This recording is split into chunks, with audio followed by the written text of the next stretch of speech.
This is a really good book. I encourage you to read it. I also would like to point you in the direction of the Doreen Valiente YouTube channel and also the Center for Pagan Studies, which I will have links to below, as they have finally found a place to open up this museum in, I believe it's Brighton. I'm running off my memory right now, which is not all that good, and I will put the links below. I'm also going to do a little shameless plug because I had an opportunity to sit down, well, not sit down, but sit down in front of the computer and talk with Ashley Mortimer about the Doreen Valiente Foundation and the Center for Pagan Studies and how it all worked.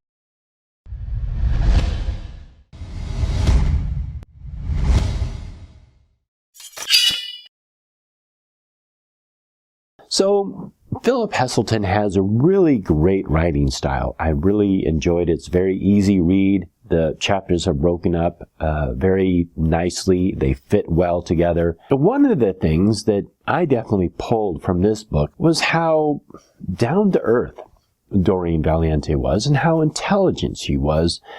And by the time that she had met Gerald Gardner, she actually was quite experienced. She had read a lot of occult books, and nowadays we kind of take it for granted. We go down to the store, we go to Amazon, and we buy whatever books we want.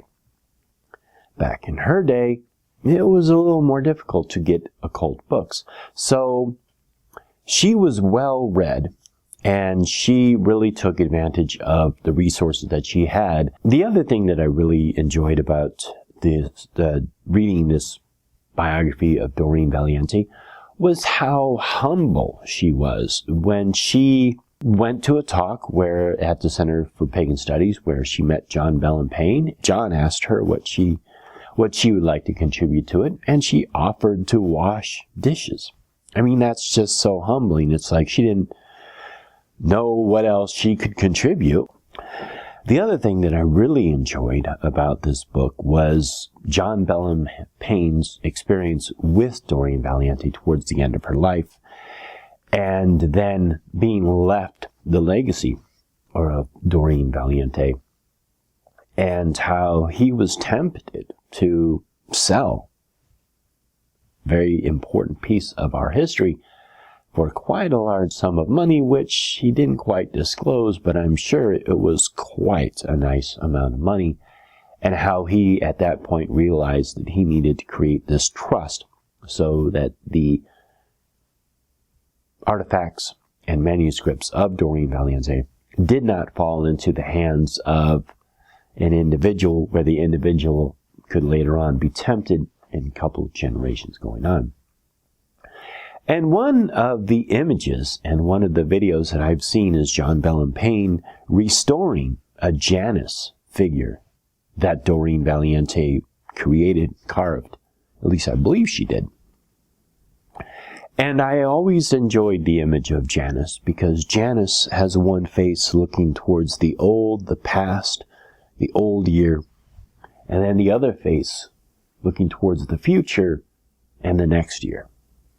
And I really enjoyed that image, and it is something that I've definitely been reflecting on. I enjoy learning the history of Wicca and witchcraft, but I also am curious about the future, where it's going, what it's going to become, how it's going to change, or is it going to change?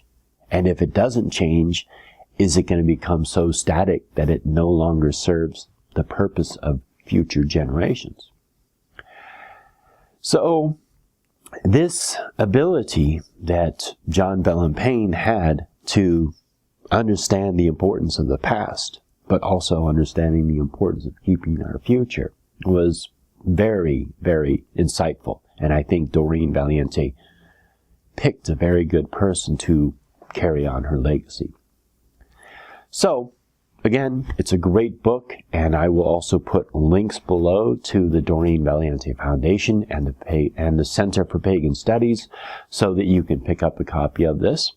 Oh, I also just want to do a shout out to all of the people who work at the Doreen Valiente Foundation and also the Center for Pagan Studies.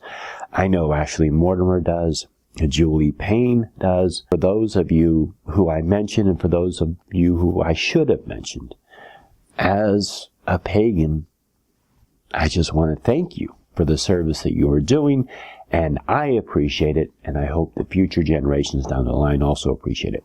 So, thank you, and blessed be. There is.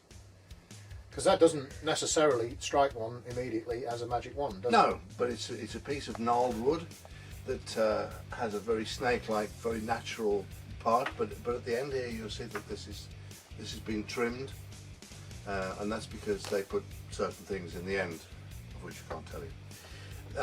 Here's a more general one that would be equally seen as being a conjurer's trick, but it's actually a wand.